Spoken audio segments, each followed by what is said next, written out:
आय अल्लाह इसमें तो मेरे गुनाह ही गुनाह लिखे हैं, हमारे नामे आमाल में तो बुराइयां ही बुराइयां लिखी हुई हैं। हमने जो नमाजें पढ़ी थी वो कहाँ चली गई, हमने जो रोजे रखे थे वो कहाँ चले गए, हमने जो हज किया था वो कहाँ चला गया, हमने जो तहज्जुद पढ़ी थी वो कहाँ चला गया, हमने जो सदका और खैरात किया था मस्जिदों में और मदरसों में जो हमने चंदा दिया था ये नेकियां कहाँ चली गई। ऐना हसनाती या रब्बल आलमीन, ऐ अल्लाह मेरी नेकियों का क्या हुआ, मेरी नेकियां कहाँ चली गई। आवाज आएगी गैब से, ओ मेरे बंदे तेरी गीबत ने, तेरी चुगली ने, तेरे हसद ने, तेरे कीने ने, एक मुसलमान के खिलाफ तेरे दिल में जो नफरत थी, इस नफरत ने, इस हसद ने, इस गीबत ने, चुगली ने तेरी नेकियों को बर्बाद कर दिया,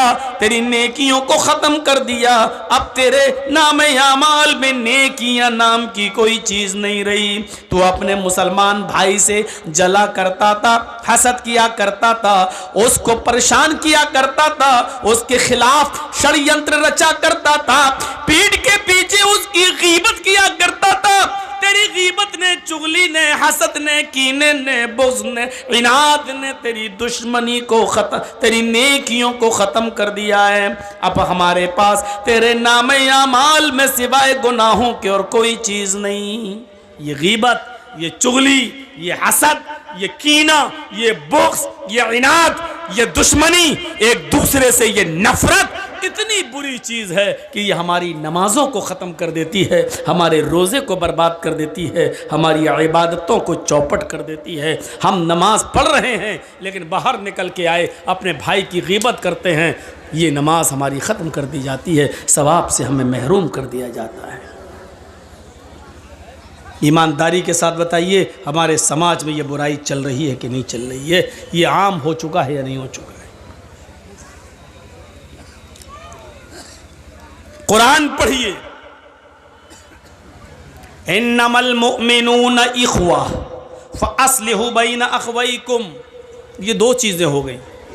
पहले तो अल्लाह ने कहा इन्नमल मुअमिनून इख्वा, सब मुसलमान मोमिन आपस में भाई हैं। पहले एक रिश्ता जोड़ा, पहले अहमियत बताई। देखो एक मुसलमान को दूसरे मुसलमान की इज्जत उसी तरह करना चाहिए जिस तरह वो अपने भाई की करता। कोई अगर उसके भाई को गाली दे दे तो उसको बर्दाश्त नहीं होता है, ऐसे ही अगर कोई किसी मुसलमान को सताए तो इसको बर्दाश्त नहीं होना चाहिए, उसको अपने भाई की तरह समझना चाहिए। पहले एक रिश्ता जोड़ा, इन्नमल मुअमिनूना इख्वा, दुनिया के अंदर जहां भी मुसलमान है वो तुम्हारा भाई है। और फिर दूसरी चीज बताई फ़अस्लिहू बैन अखवैकुम, जब तुम्हारे दो भाइयों के दरमियान किसी बात को लेकर तनाज़ा हो जाए, झगड़ा हो जाए, इख्तिलाफ हो जाए, किसी बात को लेकर मन मिटाव हो जाए, किसी बात को लेकर उन दोनों के दरमियान जुदाई हो जाए, तो ये गांव वालों की जिम्मेदारी है, ये समाज की जिम्मेदारी है, ये पूरी कौम की जिम्मेदारी है कि उन दो मुसलमान भाइयों के दरमियान उस लड़ाई को ज़्यादा दिनों तक न रहने दें, बल्कि पूरा समाज मिलकर उन दोनों को मिला दे। फ़अस्लिहू बैन अखवैकुम, समाज के लोगों को चाहिए कि उन दोनों की सुलह करा दें, उन दोनों को मिला दें। ये दूसरी चीज़ है। दो चीज़ों पर गौर करिएगा आज की तकरीर में। बस पहली चीज़ सब भाई हैं, और दूसरी चीज़ दो भाइयों के दरमियान, दो मुसलमानों के दरमियान, सिर्फ दो, यहाँ तो पूरा ख़ानदान, पूरे ख़ानदान से दुश्मनी मोल लिए हुए है, सिर्फ दो मुसलमानों के दरमियान अगर गांव में कोई लड़ाई है आपस में किसी बात को लेकर, और आपको मालूम है कि ये दोनों 1 साल से नहीं बोल रहे हैं, 2 साल से नहीं, तो ये पूरा समाज गुनाहगार होगा, पूरा गांव गुनाहगार होगा। पूरे गांव की और पूरे समाज की जिम्मेदारी ये बनती है कि उन दोनों के दरमियान सुलह करा दें।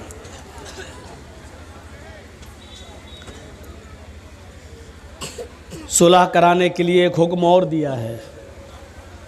झूठ कितनी बुरी चीज़ है। कोई अगर अपने मुंह से झूठ बोलता है तो अल्लाह के नबी सल्लल्लाहु अलैहि वसल्लम ने फरमाया कि जब कोई बंदा झूठ बोलता है तो उसके मुंह से इतनी गंदी बदबू निकलती है कि उसकी बदबू से फरिश्ता 1 मील दूर भाग जाता है। यहाँ से आप अंदाज़ा लगा सकते हैं कि झूठ कितनी बुरी चीज़ है। एक हदीस में आता है कि अल्लाह के नबी से किसी सहाबी ने पूछा, अरे अल्लाह के रसूल, क्या मोमिन बुज़दिल हो सकता है? अल्लाह के नबी ने कहा हाँ, हो सकता है। दूसरा सवाल किया, अरे अल्लाह के नबी, क्या मोमिन बखील हो सकता है, कंजूस?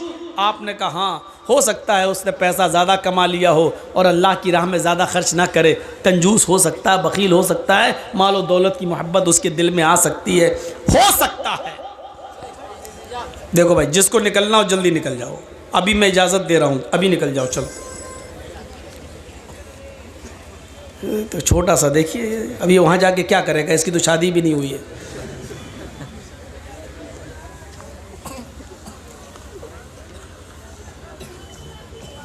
देखो भूल गया ना मैं, यही डिस्टर्ब होता है मुझे।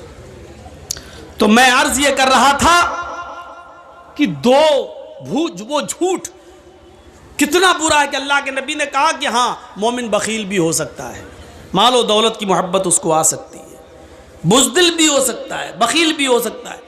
फिर पूछने वाले ने पूछा, अरे अल्लाह के रसूल, क्या मोमिन झूठा भी हो सकता है, क्या झूठ भी बोल सकता है? तो अल्लाह के रसूल ने क्लियर कर दिया, फरमाया वल्लाहि अल मोमिन ला यकज़िब, अल्लाह की कसम, झूठ बोलता हो वो मोमिन हो ही नहीं सकता।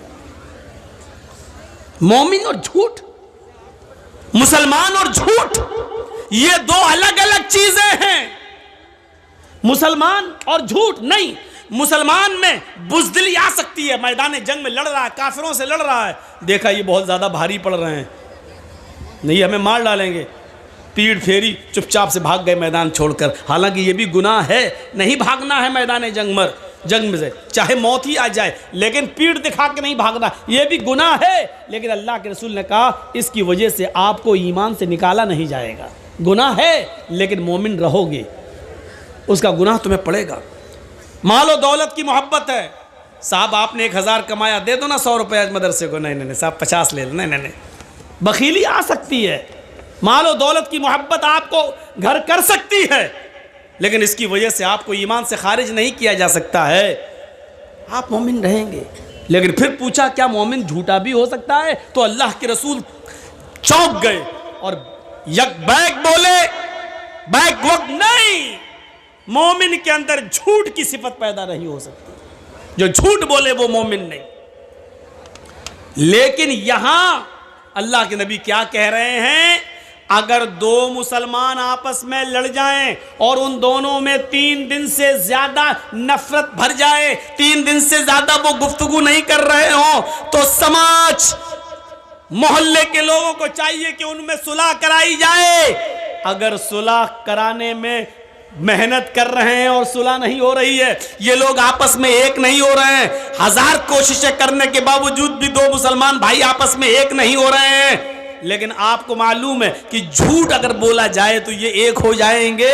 अल्लाह के नबी यहां झूठ बोलने की इजाजत दे रहे हैं। क्या कह रहे हैं? लैसल कद्दाब अल्लज़ी युस्लिहु बैनन नास। उन 2 मुसलमानों के दरमियान अगर सुलह कराने के लिए, उनको एक करने के लिए अगर तुम्हें झूठ का सहारा लेना पड़े तो बोल दो, तुम झूठ बोलकर उनको एक कर दो, तुम्हें गुनाहगार नहीं लिखा जाएगा, तुम्हें ईमान से खारिज करार नहीं दिया जाएगा। यानी 2 मुसलमानों को एक करने के लिए झूठ बोलने की इजाजत दे दी गई। इसी तरीके से अगर किसी की बीवी नाराज हो और मन ना रही हो तो शौहर अपनी बीवी को मनाने के लिए भी झूठ बोल सकता है, लेकिन इतना बड़ा झूठ मत बोलना कि पकड़ जाए। हाय इतनी मोहब्बत करता हूं, तुम कहो तो चांद तोड़ के लाए। अबे 1 मील तो ऊपर जा नहीं सकता, तो 2,40,000 मील की ऊंचाई पे जाके चांद तोड़ के लाएगा? तो इतना बड़ा भी झूठ मत बोलना कि बीवी को यकीन ही ना आए। हल्का फुल्का झूठ जिससे वो मान जाए, शौहर बोल सकता है, इजाजत है, इसके अलावा और कहीं नहीं। तो मेरे भाइयों, आप अंदाजा लगाइए कि एक मुसलमान का दूसरे मुसलमान के साथ क्या मामला है कि अगर झूठ बोलकर भी उन दोनों को एक किया जा सकता है तो कर दो। इससे अंदाज़ा लगा सकते हैं कि झूठ जो इतना बुरा हो कि बोलने वाले के मुंह की बदबू से फरिश्ते 1 मील दूर भाग जाते हों, और यहाँ इजाज़त दे रहे हैं अल्लाह के रसूल, अगर उन दोनों को एक करने के लिए झूठ का सहारा लेना पड़ रहा तो ले लो। इन्नमल मुमिनूना इख्वा, सारे मुसलमान आपस में भाई भाई हैं। भाई का मतलब जानते हो? ट्रेन में आप सफ़र करिए, कितनी जल्दी दोस्ती हो जाती है। जर्जी साहब दिल्ली से बैठे कलकत्ता आ रहे हैं, ट्रेन में बैठे हुए हैं, मेरी सीट इधर है, मेरी सीट के सामने एक और मुसलमान भाई बैठा। एक मिसाल दे रहा हूँ, पूछना नहीं कब का वाक़या है, एक मिसाल दे रहा हूँ। सामने एक और मुसलमान भाई बैठा हुआ है, हम उसको नहीं जानते, वो हमें नहीं जानता। मैंने उसको देखा, लग रहा मुसलमान, उसने हमको देखा, हाँ ये भी मुसलमान। सलाम अलैकुम वालेकुम। अच्छा माशाल्लाह। कहाँ जा रहे हो? कलकत्ता। कोलकाता। अच्छा, मैंने पूछा अच्छा भाई आप कहाँ जा रहे हैं? कोलकाता। मैं भी वहीं जा रहा हूँ, कलकत्ता। थोड़ी और हमदर्दी बढ़ गई। अच्छा आपका नाम क्या है? जी जी जी मेरा नाम मोहम्मद असलम। आपका नाम क्या है? मेरा नाम मोहम्मद जर्जीस। माशाल्लाह। और थोड़ी कुर्बत बढ़ गई। धीरे धीरे धीरे धीरे उसी ट्रेन में, अभी 24 घंटे का सफ़र है, 2-4 घंटे में ही इतनी मोहब्बत बढ़ गई कि आप चाय ख़रीद रहे हैं तो एक नहीं दो, एक मुझे पिला रहे हैं, एक आप।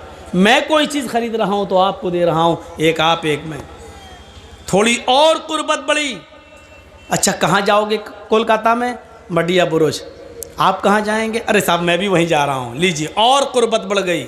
अब ये कुर्बत इतनी बढ़ गई कि मैं किसी स्टेशन पर पानी भरने के लिए उतरता हूँ तो वो आदमी मेरे सामान की देखरेख कर रहा है, क्योंकि ये हमारा भाई है, सफ़र का साथी है। वो किसी स्टेशन पे उतरता है तो हम उसका सामान देख रहे हैं। आप इतना भरोसा हो गया, जब मैं उतरता हूँ तो उससे कहता हूँ मेरा सामान देखना, जब वो उतरता है तो मुझसे कह देता भाई साहब मैं उतर रहा हूँ, मेरा सामान देखना। अब उसकी न सिर्फ जान बल्कि उसके माल की हिफाजत की जिम्मेदारी भी एक दूसरे के ऊपर आयद हो जाती है। 15-16 घंटे 20 घंटे के सफ़र में सिर्फ जान पहचान की बुनियाद इतनी सख्त हो जाती है कि आप उसकी जान के भी मुहाफिज हो जाते हैं। अगर कोई उसको छेड़े तो आप उसके लिए लड़ने लगते हैं, आपको कोई गाली दे तो वो आपका साथ देने लगता है। जब आप स्टेशन पे उतरते हैं तो आपके सामान की हिफाजत मैं करता हूं, मैं उतरता हूं तो आप मेरे सामान की हिफाजत करते हैं। 15-16-20 घंटे के सफर में जब तुम दोनों एक दूसरे की जान और एक दूसरे के माल के मुहाफिज बन गए, अल्लाह के नबी कहते हैं ये दुनिया भी एक सफर है, हम सब इस दुनिया में एक मुसाफिर की हैसियत से आए हुए हैं।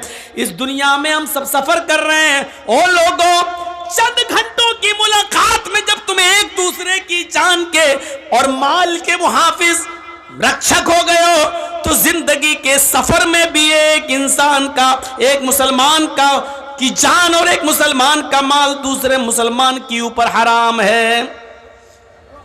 अल्लाह के रसूल ने हज्जतुल विदा के मौके पर जो खुतबा दिया था, उस खुतबे में आपने यही जुमले कहे थे, इन्ना दिमाअकुम व अमवालकुम हरामुन अलैकुम का हुर्मत यौमिकुम हाजा फी बलदिकुम हाजा फी शहरिकुम हाजा। ये अल्लाह के नबी ने फरमाया, ओ लोगो, तुम्हारे खून और तुम्हारा माल एक दूसरे के ऊपर हराम है, तुम एक दूसरे को कत्ल न करो, एक दूसरे का माल नाजायज तरीके से न खाओ। ये अल्लाह के रसूल ने अपने आखिरी खुतबे के अंदर इन जुमलों को कहा था। कुरान भी हमें हुक्म दे रहा है, या अय्युहल्लज़ीना आमनू ला ताकुलू अमवालकुम बैनकुम बिल बातिल। ऐ ईमानो वालो, ऐ मुसलमानों, तुम आपस में दूसरे का माल नाजायज तरीके से मत खाओ। नाजायज तरीके से माल खाना समझते हो क्या है? जर्जीत साहब मोबाइल के मैकेनिक हैं, मैं मोबाइल संभालता हूँ, आप मुसलमान हैं, आप हमारे पास आए, साहब मौलाना साहब, जर्जीत साहब मेरा मोबाइल ख़राब हो गया, ज़रा देख लीजिए। थोड़ा चेक किया, देख लिया इसमें क्या कमी है। 100 रुपये का काम है, बस एक चीज़ लाई जाएगी, 100 रुपये में पड़ जाएगी। अब 100 की जगह हम 150 ले लें, कोई बात नहीं, लेकिन मैंने उसको बता दिया, साहब इसमें तो बहुत कमी है, इसकी तो पूरा टच खराब हो गया है, इसमें तो ये कमी है, 800 रुपये लगेंगे भाई। 800 भाई देख लीजिए यार, हम गरीब आदमी हैं, होते हो नहीं साहब, इसमें इतनी कमियां हैं, इसमें इतनी प्रॉब्लम है, ये पड़ेगा वो पड़ेगा, लोकल नहीं डालते हम, ओरिजिनल डालते हैं, ये करते हैं वो करते हैं, और बात होते होते 500 रुपये पे मामला टिक गया। आपको मालूम है 100 रुपए की चीज पड़ना है, और आपने उसको 800 से तय करते करते 500 पे मामले को डन कर दिया। सुनो, मोबाइल संभाल कर उसको दे दिया और 500 रुपए ले लिया। ये 500 रुपए लेके जब आप अपने घर जाते हो, गोश्त खरीदते हो, खाना बनाते हो, या इससे कोई कपड़ा खरीदते हो, पहनते हो, अल्लाह की कसम आपने नाजायज तरीके से उससे जो माल कमाया है, इस माल को खाकर अगर आप नमाज पढ़ेंगे तो आपकी नमाज कबूल नहीं होगी। अगर इस 500 रुपए से आपने कोई कुर्ता खरीदा और कपड़ा पहनकर नमाज पढ़ रहे हो तो आपकी नमाज आपके मुंह पे मार दी जाएगी, कबूल नहीं होगी, क्योंकि आपने नाजायज तरीके से माल कमाया है। 100 रुपए की जगह पर आपने 500 लिया है, और कसम खा के कहा, अल्लाह की कसम 50 रुपए बच रहे हैं साहब। कुरान यही हमें हुक्म दे रहा है। क्या करोगे वेदों के मंत्र सुनकर? अपने मुआशरे के अंदर, समाज के अंदर अपनी जिंदगी को पहले पाक साफ करो। या अय्युहल्लज़ीना आमनू ला ताकुलू अम्वालकुम बैनकुम बिल बातिल। ईमान वालो, तुम आपस में एक दूसरे का माल नाजायज तरीके से मत खाओ। हम मुसलमान हैं, मुसलमान का ही माल खा रहे हैं नाजायज तरीके से। हम उसी के लिए कुआं खोद रहे हैं। पता नहीं शाम तक कस्टमर आया कि नहीं आया, इसी को बलि का बकरा बनाओ और पूरे दिन की कमाई इसी से हासिल कर लो। अब आप कहोगे मौलाना हमने तो तय कर लिया, चोरी थोड़ी की है, उसको बोल दिया 500 लगेंगे, उसने कह दिया ठीक है। हम लोगों ने तो तय किया है। हाँ, आपने तय किया है, लेकिन आपने ये भी तो कहा कि 800 लगेंगे, इसमें ये पड़ेगा वो पड़ेगा। आपने उसको क्लियर क्यों नहीं किया? 100 रुपए की चीज आएगी, लेकिन मैं 800 लूंगा, देना हो तो दो। आप क्लियर कीजिए साहब, ऐसे बोल देंगे तो कौन आदमी हमसे सही कराएगा? तो आप 100 की जगह 150 ले लीजिए। आप मेहनत कर रहे हैं, लेकिन 100 की जगह आप 500 लेंगे, और ये कह के लेंगे कि अल्लाह की कसम हमें 50 बच रहे हैं, अपनी औलाद की कसम 50 बच रहे हैं, हमें प्रॉफिट नहीं हो रही है, हम सिर्फ लागत ही लागत ले रहे हैं, हम आपसे कमा नहीं रहे हैं। ये कहकर आप ये नाजायज तरीका है पैसा कमाने का। इसी तरीके से कोई भी बिजनेस आप कर रहे हैं, कपड़ा बेच रहे हैं, 100 रुपए का कपड़ा 500 रुपए में आप बेच रहे हैं, आपको मालूम है 500 बताएंगे तो 300 में बिकेगा, लेकिन वो कपड़ा आपको मालूम है कि अगर 150 में भी बिक जाए तो हमें फायदा है, 50 रुपए बच रहे हैं, लेकिन आपकी नीयत पहले से ये है 500 बताएंगे, 300 तक पे हम डन कर देंगे, लेने वाला लेगा। ये भी नाजायज एक किस्म है पैसा कमाने की मेरे भाइयों, इस तरीके से नहीं। काजी शुरैह, जिनको हजरत अली ने काजी बनाया था, जज बनाया था, इनको एक घोड़ा खरीदने की जरूरत पड़ी। मार्केट में घोड़ा खरीदने के लिए जाते हैं, और सुनो, अब आपके पास से जो भी आदमी उठे उसको हाथ पकड़ के बिठा दो जमीन पर। सुनने भी आना चाहेगा, आगे भी बैठेगा, जर्जी साहब की शक्ल भी दिखनी चाहिए, और उठ के भी भागेगा। सब शुगर के मरीज हैं क्या? पेशाब ज्यादा आता है क्या? ये देखो ये देखो ये देखो, जितना समझाया उतना ही और।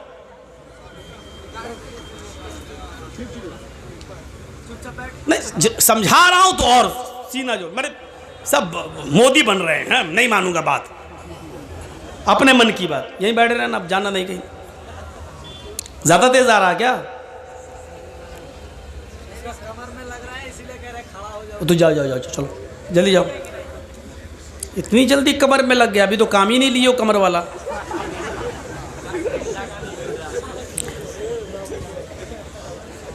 तो मेरे भाइयों सुनिए, यह भी एक किस्म है नाजायज माल की। काजी शुरैह ने एक घोड़ा खरीदना चाहा, और घोड़ा खरीद रहे हैं तो घोड़े वाले से पूछा, घोड़ा बेच रहे हो? कहाँ, कितने का? उसने कहा 400 दिरहम का। काजी शुरैह ने कहा, देखूं 400 का है या 300 का? ये तो चलाने के बाद पता चलेगा। क्या मैं तुम्हारे घोड़े को चला सकता हूं? थोड़ी देर के लिए मैं ट्राई कर सकता हूं? काजी शुरैह घोड़ा बेचने वाले ने कह दिया ले लो। ये हमदर्दी हमारे अंदर भी आनी चाहिए, यही इस्लाम है। काजी शुरैह उस घोड़े पर बैठे और उसकी लगाम पकड़ी और चला कर देखा और फिर लौट कर आए, एक चक्कर लगाकर कहने लगे घोड़े वाले, सच बताओ कि ये घोड़ा तुम कितने का दे रहे हो? उसने कहा 400 दिरहम का। नहीं, तुम्हारा घोड़ा तो 400 से भी ऊपर का है। मैंने इस घोड़े की रफ्तार से अंदाज़ा लगाया है, शायद तुम किसी मजबूरी में तुम बेच रहे हो। मुझे सच बताओ घोड़े की सही कीमत क्या है? कहा नहीं, मैं तो 400 दिरहम मुझे मिल जाए, मुझे जो ज़रूरत है उतना ही मैंने बता दिया। काजी शुरैह ने कहा कि नहीं, तुम्हारा घोड़ा 500 दिरहम का है। घोड़ा बेचने वाले ने कहा इधर सुनिए, इधर देखिए, यतीमों की और गरीबों की और मजबूरों की जमीन कम पैसों में खरीदने वालों, जानते हो कि 2 लाख रुपए की उसकी जमीन है, लेकिन उसकी मां बीमार है, उसकी बेटी बीमार है, उसको जमीन बेचकर अपनी बेटी का इलाज कराना है, इसलिए मजबूरी में वो 1.5 लाख की देगा। और हम इंतजार कर रहे हैं कि वो अपनी बेटी का या अपनी बीवी का इलाज या अपने बच्चे का इलाज कराएगा तो 2 लाख की जमीन 1.5 में भी बेचेगा और हम 1.5 में खरीद लेंगे, जबकि हमें मालूम है कि उसकी जमीन 2 लाख की है, कीमत उसकी सही है, लेकिन मजबूरी में वो 1.5 लाख के बेच रहा है और हम 1.5 लाख की उसकी जमीन ले रहे हैं। ये भी पैसे की एक हराम किस्म है जो तुम चाहे उसने अपनी मर्जी से क्यों न दी हो, लेकिन तुम्हें मालूम है कि उसने मजबूरी से दी है। तो आपकी ये 1.5 लाख रुपए की ली हुई 50,000 का जो चूना लगाया आपने, ये हराम कमाई होगी और इसने पूरी कीमत को हराम कर दिया है और तुम एक मजबूर की मजबूरी का फायदा उठा रहे हो। ये माफ किए जाने लायक जुर्म नहीं है। सुनो, काजी शुरैह कहते हैं तुम्हारा घोड़ा तो 500 दिरहम का है, तुम 400 क्यों मांग रहे हो? उसने कहा सुनो, 400 दिरहम की मुझे ज़रूरत है, मैंने कीमत 400 मांगी है, अगर आप 500 देना चाहें तो यह आपकी मर्जी, वरना मेरी तरफ से सिर्फ 400 फिक्स है। यही कहेगा बेचने वाला। साहब आपको अच्छा लग रहा है और 500 देना चाहते तो दे दीजिए, लेकिन हमारी तरफ से 400 है। काजी शुरैह कहते हैं मैं एक और चक्कर लगाता हूँ। उन्होंने एक और चक्कर लगा कर देखा और देखकर फिर लौट कर आते हैं और कहते हैं घोड़े वाले, तुम अपनी मजबूरी नहीं बताना चाहते हो, मत बताओ, लेकिन मैंने दोबारा तुम्हारे घोड़े को चला कर देखा तो मैं यकीन के साथ कह सकता हूं तुम्हारा घोड़ा 500 से भी ऊपर का है, ये 600 दिरहम के लायक है। घोड़ा बेचने वाला फिर कहता है काजी साहब मेरी तरफ से 400 दिरहम है, अगर आप 600 दे दें 500 दे दें तो यह आपकी मर्जी है, लेकिन मेरी तरफ से 400 दिरहम उसकी कीमत है। काजी शुरैह कहते रुको, एक और चक्कर लगाया और आकर कहते हैं कि तुम्हारे घोड़े में कोई कमी नहीं है, ये घोड़े की कीमत तो 700 दिरहम भी तुम बताओ तो मुनासिब है। उसने कहा 400 मेरी तरफ से, ऊपर आप अगर जो दे देंगे वो बखुशी मैं कबूल कर लूँगा। काजी शुरैह एक और चक्कर लगाते हैं और चक्कर लगाने के बाद आते हैं और अपने पॉकेट से 800 दिरहम निकाल कर देते हैं और कहते हैं तुम्हारा घोड़ा 800 के लायक है, ये पकड़िए कीमत। अब तुम किसी मजबूरी में अगर 400 का बेच रहे हो तो ये तुम्हारी मजबूरी हो सकती है, लेकिन मैं तुम्हारी मजबूरी का नाजायज़ फ़ायदा नहीं उठाऊंगा। मैंने जो मुनासिब समझा और तुम्हारे घोड़े की जो कीमत होती है वो मैंने अपने हिसाब से बिल्कुल जायज़ दी है, ये 800 दिरहम के लायक तुम्हारा घोड़ा है। काजी शुरैह ने 800 दे दिए, मांगे 400 दे दिए 800 और साथ में क्या कहा, मैं तुम्हारी मजबूरी का फ़ायदा नहीं उठाता हूं, इसलिए मैंने 800 दे दिए हैं, जिस लायक है तुम्हारा घोड़ा। आए बबुला बोना के लोगों, अहमदाबाद वालों, कटियार के लोगों, कभी तुमने किसी मजबूर की मजबूरी को समझते हुए कभी 2 लाख की ज़मीन को 2.25 लाख भी देने की कोशिश की है? कभी किसी गरीब की 2 लाख की ज़मीन को 2.5 लाख में भी खरीदा है, ये सोचकर कि चलो वो अपनी बेटी का इलाज करा लेगा, चलो उसकी माँ को कैंसर है वो अपनी माँ का इलाज करा लेगा, हमारी ज़मीन पड़ी रहेगी, 2 की जगह 2.5 में हम बेच ले रहे हैं, 2-3 साल में उसकी कीमत बढ़ जाएगी, हम तो फिर कमा लेंगे। क्या कभी हमने किसी मजबूर की मजबूरी का फायदा को देखते हुए उसकी 2 लाख की जमीन को 2.5 लाख में लेने की कोशिश की है? नहीं, 2 की जमीन को 1.5 में तो लेने वाले इस महफिल में भी हजारों मिल जाएंगे, सैकड़ों मिल जाएंगे, बहुत मिल जाएंगे, लेकिन 2 लाख की जमीन को 2.5 लाख